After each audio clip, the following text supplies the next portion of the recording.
2016 ഒക്ടോബറിൽ Jio telecom services introduce ചെയ്തപ്പോൾ അവർക്ക് വ്യക്തമായൊരു കാഴ്ചപ്പാടുണ്ടായിരുന്നു, വ്യക്തമായൊരു പ്രൈസിങ് സ്ട്രാറ്റജി ഉണ്ടായിരുന്നു.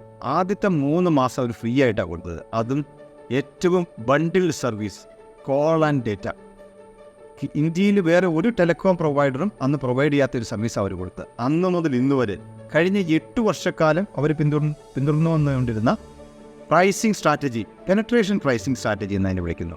ആ സ്ട്രാറ്റജിയുടെ ഏറ്റവും ആദ്യഘട്ടത്തിൻ്റെ കൾമിനേഷനാണ് ഇന്ന് കഴിഞ്ഞത്, with 25% hike on their services charges. കഴിഞ്ഞ 8 വർഷം കൊണ്ട് മാർക്കറ്റ് മുഴുവൻ ഡിസ്ട്രപ്റ്റ് ചെയ്തിട്ടാണ് റിലയൻസ് ജിയോ പ്രവർത്തിച്ചത്. ഈ കാലഘട്ടത്തിൽ മുഴുവൻ അവർ ഇൻഫ്രാസ്ട്രക്ചറിൽ, R&Dയിൽ, കസ്റ്റമർ അക്വിസിഷനിൽ മുഴുവൻ അവർ ഇൻവെസ്റ്റ് ചെയ്തുകൊണ്ടിരിക്കുകയായിരുന്നു. ഏകദേശം 1,50,000 കോടി രൂപയാണ് അവർ ഈ കാലയളവിൽ ഇൻവെസ്റ്റ് ചെയ്തത്. അതുകൊണ്ട് തന്നെ 2017 ആയപ്പോഴത്തേക്കും അവരുടെ ഡെപ്റ്റ് എന്ന് പറയുന്നത് 1,50,000 കോടിയായിരുന്നു. പക്ഷേ ഇന്ന് 2021 അത് സീറോ ഡെപ്റ്റ് കമ്പനിയാണ്. അതുകൊണ്ടാണ് ഞാൻ പറഞ്ഞത്, വളരെ സ്പെസിഫിക് ആയിട്ടുള്ള കൃത്യമായിട്ടുള്ള ഒരു സ്ട്രാറ്റജി, ബിസിനസ് സ്ട്രാറ്റജിയാണ് റിലയൻസ് ജിയോ അന്ന് മുതൽ ഇന്ന് വരെ പിന്തുടർന്നു വന്നിരിക്കുന്നത്. ഇന്ന് പ്രൈസ് ഇൻക്രീസ് ചെയ്യുന്നതിന് മുമ്പ് അവർ എൻഷുർ ചെയ്തൊരു കാര്യമുണ്ട്. ഒന്ന്, നേരത്തെ പറഞ്ഞ പോലെ ഒരു സീറോ ഡെപ്റ്റ് കമ്പനിയായി. 2, പ്രോഫിറ്റിലായി. 3, ഇന്ത്യൻ കൺസ്യൂമേഴ്സിൻ്റെ 40% ഇന്ന് ജിയോയുടെ കസ്റ്റമേഴ്സാണ്. 40%. വോഡാഫോണിന്, എയർടെല്ലിന് എല്ലാം പിന്തള്ളിക്കൊണ്ടാണ് അവർ ഈ നേട്ടം കൈവരിച്ചിരിക്കുന്നത്. ഏകദേശം 25% ഇന്ന് അവർ നടത്തിയിട്ടുള്ള താരിഫ് ഇൻക്രീസ്.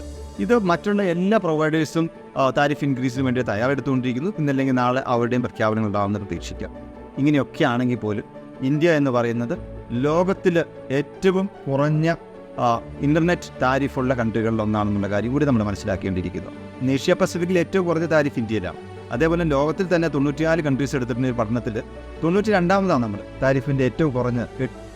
ഏകദേശം മന്ത്ലി $8, അതായത് ഏകദേശം 640 രൂപയാണ് നമ്മുടെ പ്രതിമാസ താരിഫ് എന്ന് പറയുന്നത്.